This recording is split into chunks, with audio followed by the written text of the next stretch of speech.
Hi, and welcome to MentorCore. If you're new here, we're a community focused on helping people in the security, risk, and compliance fields grow their careers and leadership skills through mentoring. You can find more information about MentorCore at mentorcore.biz. I'm Dan Ayala, along with Lisa Beth Lentini Walker. Now, on to this week's discussion. Thanks for joining us for another amazing MentorCore podcast. We are excited today to welcome Reggie Youngblood, who's the Assistant Vice President in AT&T's Chief Compliance Office and has an amazing background that you'll hear more about from him. But the last 12 years of his life has been spent working in the area of ethics and compliance. And he has stories to tell us and wisdom to share. So before we go too much further, Reggie, thank you for being here today. Tell us a little bit about what makes you you and like how your career has gotten to this point. Sure. And thank you for the opportunity to be here. And the things I share are of my views and not of the corporation I work for. But when I look over the years of compliance, I've been very lucky. I've been, sometimes you could say, being at the right place at the right time, where I've had a chance to work on things from drones to looking at also areas involving when we were having the problems with the phones blowing up because of the batteries. I had the chance to work in compliance from that perspective, and really have had a varied career from network cell towers to now getting into ESG and sustainability.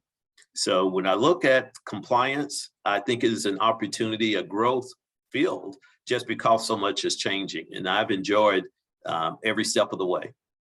Well, that's such a benefit of being in a multidimensional company like AT&T is you've got, it's not, people think of it for one, but it really is so much more than that in terms of the things that you do. It gives you a broad scope of things you get to play with, right? It really does. And that's what excites me. I'm a person that loves new challenges. I've heard that from the day I started with the company, which has now been 35 years. But over those years, I've had the opportunity to see things, experience things, and step forward into areas that maybe were not as mature or not as grounded in how we might address them. They just said, Reg, here's an opportunity, see what you can make of it. And I was just very lucky to be there and with the background. One thing I would mention before getting into compliance, I was able to work in a number of different organizations, which helped my time in compliance. I would say it helped it to be a better person and offer value.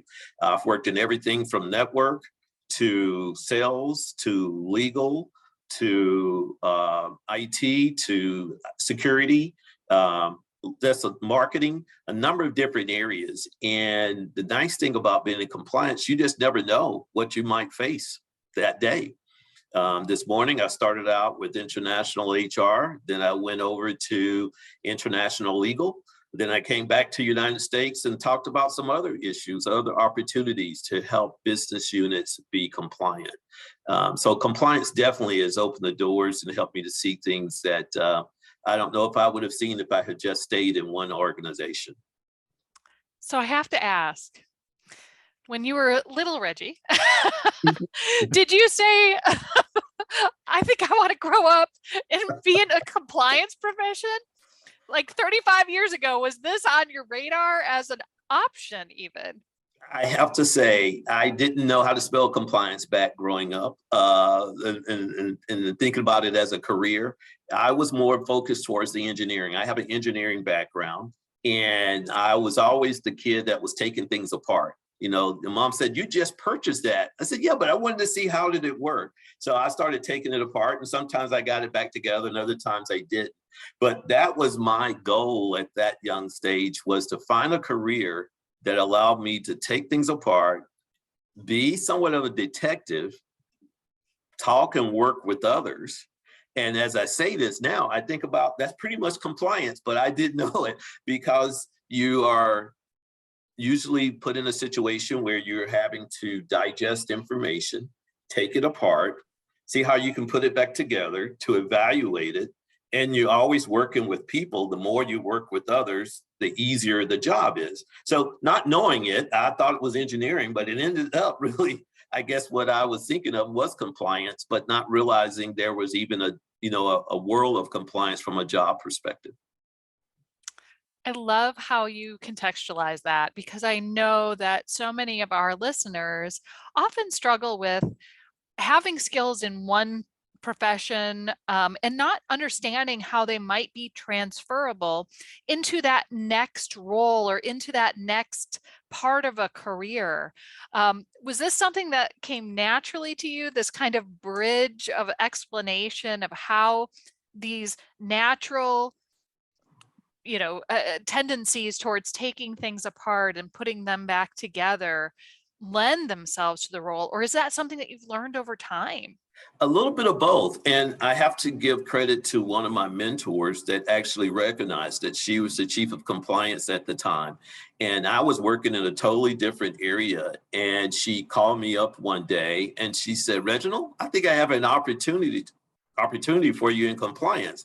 I've watched you grow. I've watched you do and handle different things. And we think compliance would be a good fit. And I was kind of scratching my head. It's like, compliance, where's that interaction? Where does it fit? And after sitting down with her and explaining it and giving me the opportunity, it was as I would say, it was a great fit, but I didn't see it initially. But on the other side, as I said, I've grown into it. I think with the seasoning of the grayness that comes with age and with experiencing different things, I think it has helped me to look at things differently, to ask questions differently, and to figure out ways how to partner with the business, because that is so critical in this role. If they see compliance coming, sometimes if you don't have the deposits made ahead of time, they see you as, who did something wrong? What are you going to hit us for? But if you built the bridge ahead of time and said, hey, I can help you with that. I can help you evaluate risk. I can help you look at prioritization. And when they look at you that way, that's when it's a fantastic conversation and you can really make a difference. The value add, that's where at the end of the day I strive for, using those years of experience, using the late nights, the early mornings, working in security when there were breaches or things that happen. I try to reflect on that to build that bridge with new people that I meet. And I would say, and it's not always a fast bridge building, but it is a gradual building, because those are the bridges I think last the longest. So you mentioned that this role, for lack of a better term, came to you. It was something that arrived to you. Over the course, though, of your 35-year career, can you talk a little bit about how you looked at your next opportunities and how you sought them out, how they came about, and how much were you looking after that career path versus the organization looking after that career path? I'm a person that believes in creating the path, creating the bridge, preparing for when the door opens and not waiting for it to open. So I'm always one, I could be up in the middle of the night. My team could tell you this and they would get an email because I'm off reading something, because I'm just interested. You can never stop learning in this world, and especially in this field. And that's why I enjoy it so much. It gives you the opportunity to pick up something that's brand new. The world of sustainability, ESG, is a prime example. When I first realized that was growing, just because questions started to come up, I decided to get a certification. Not because my company told me to do it, but went on the internet, searched for ESG certifications, and took the time, and I decided to do it.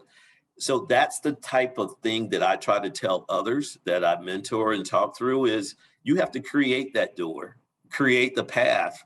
So when the door opens, you have the knowledge, you have the experience, you have the willingness to learn something new and share it with others. But if you just wait for it to appear and it's a perfect situation, I say it's unlikely. I think you have to create the situation through taking the time to learn on your own and talk to others.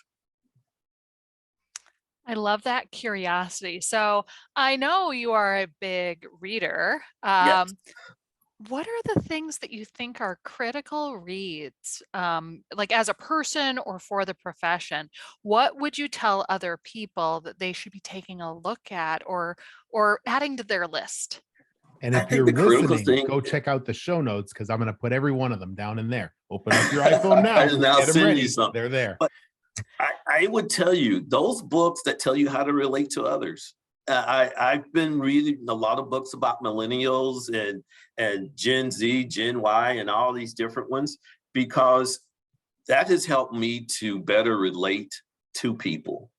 And if you just kind of come at people with the same way and not take that into consideration, sometimes you might have a win, sometimes you might not. But I think from what I've seen, the more time spent learning about how to work with others, but then also when I come into work, I'm just listening to podcast constantly. I have an hour and a half drive every day. So when I leave my driveway, I hit the button and I'm learning from everything from blockchain to COVID to whatever it might be coming up. And I've utilized that time to be more beneficial than just watching the car next to me.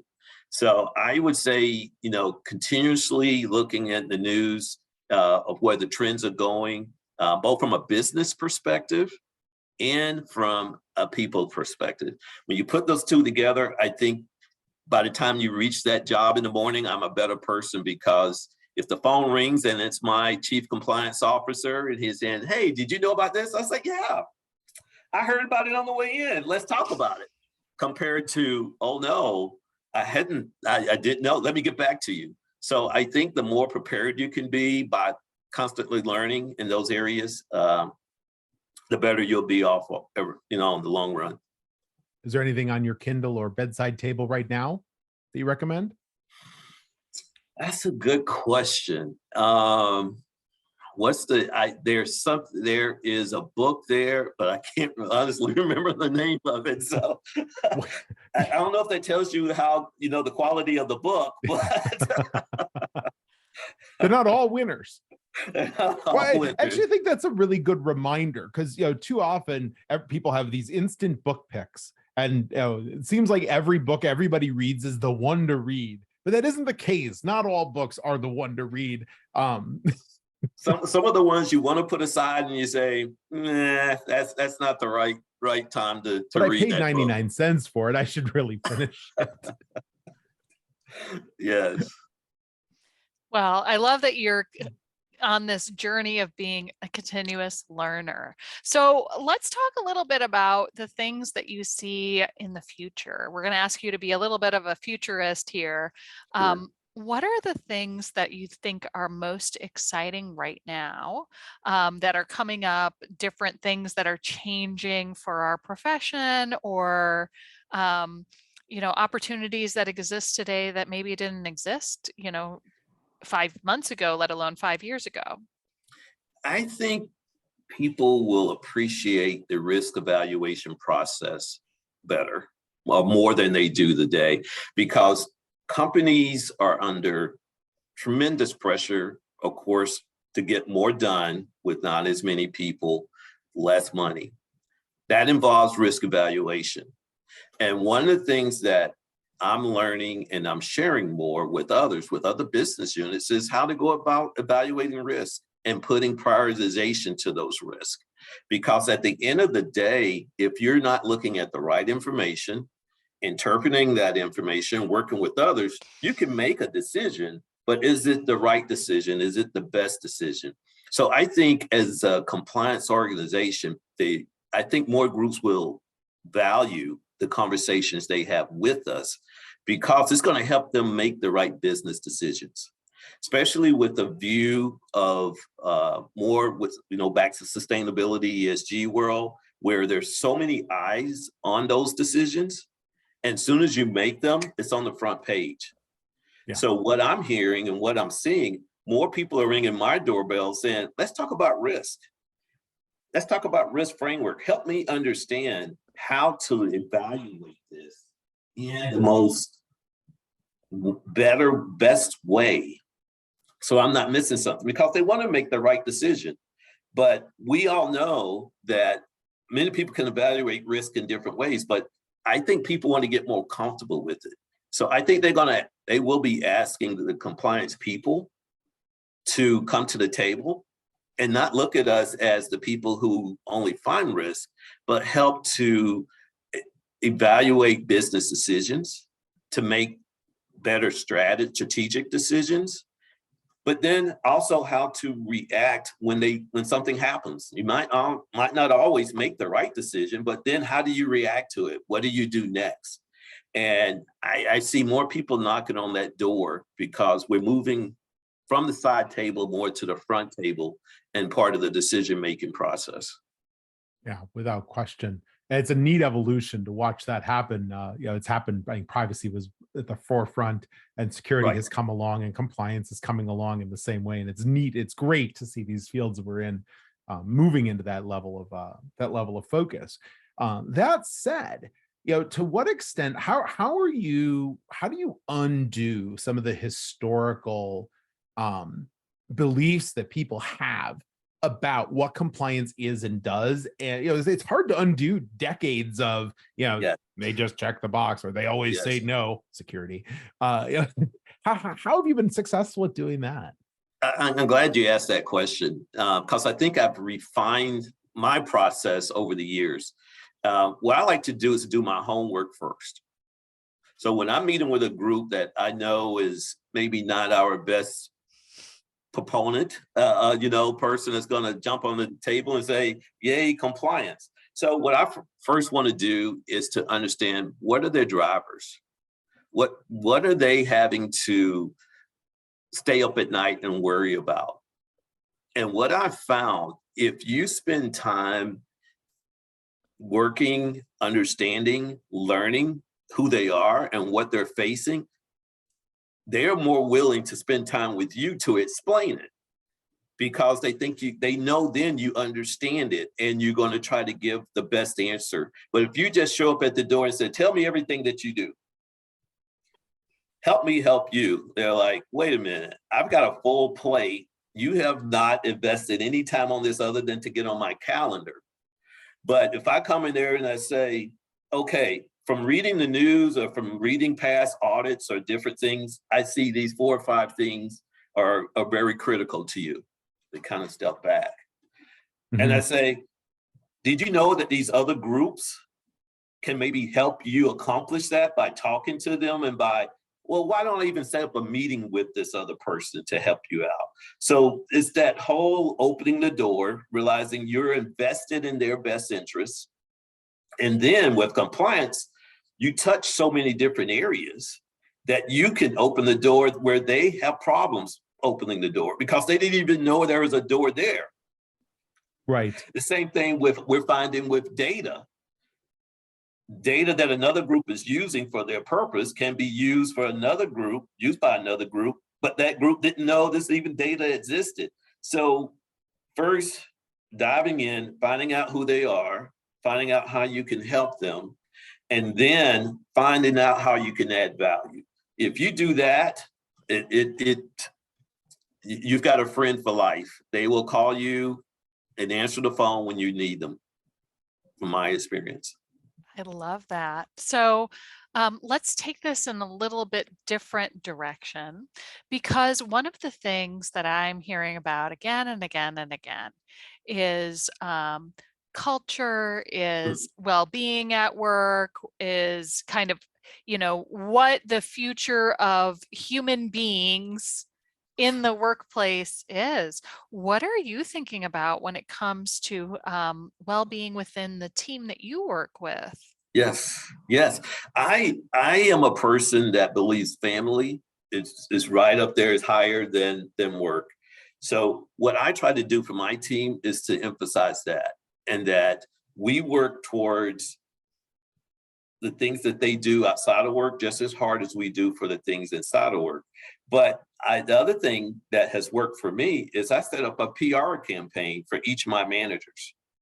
And by doing that, I say, okay, where do you want to go? What do you want to do?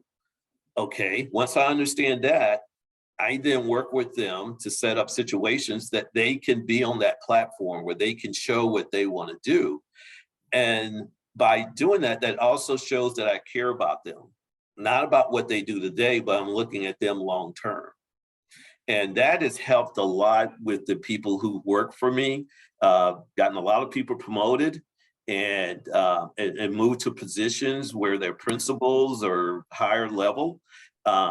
So I think showing both sides of it, not just asking, well, when you gonna get the report done? What do you think about this? But the other side of it also is to making them know it's an open door where they can knock on my door and say, well, Reg, that's just not going to work. I understand what you're saying, but what I tell them is, some of them is to tell me to go back to the couch. Because sometimes I'm sitting on the couch and I think of something, and to me, it sounds like the greatest idea. Then I get on the call and I say, hey, Lisa, what about this?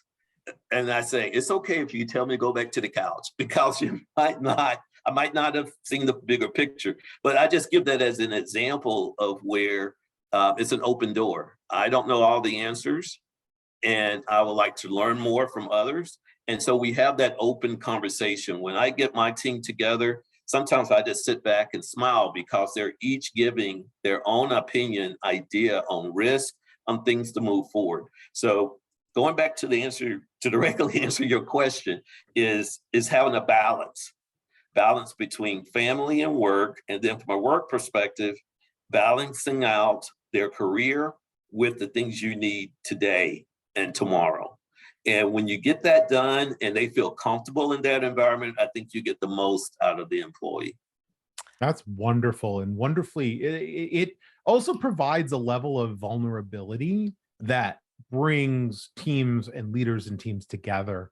I think that's remarkable, especially the showcasing of specific capabilities to help mature their thing. But I really especially love the tell me to go back to the couch. I might have to adjust that for me, where the default is, Daniel, go back to the couch, and I just let them tell me if this is the 1 out of 1,000 things that hits.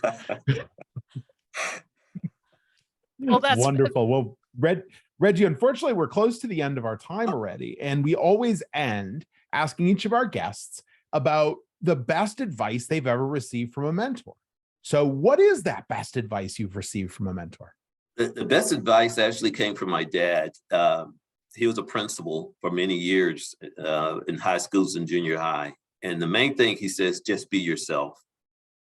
Be yourself every day in what you do. When you show up to work, when you're at home, that way people see you as you are. But when you start trying to be something that you're not, and I can be honest, over 35 years, I've at times thought I should be something that I really didn't feel comfortable in, but I saw someone else moving ahead and I saw what they were doing.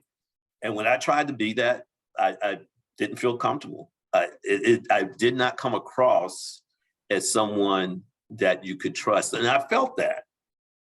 And once I realized it's okay to be me and make the best of me, and work on my faults and try to, get better at it, my life became a lot easier, less stressful.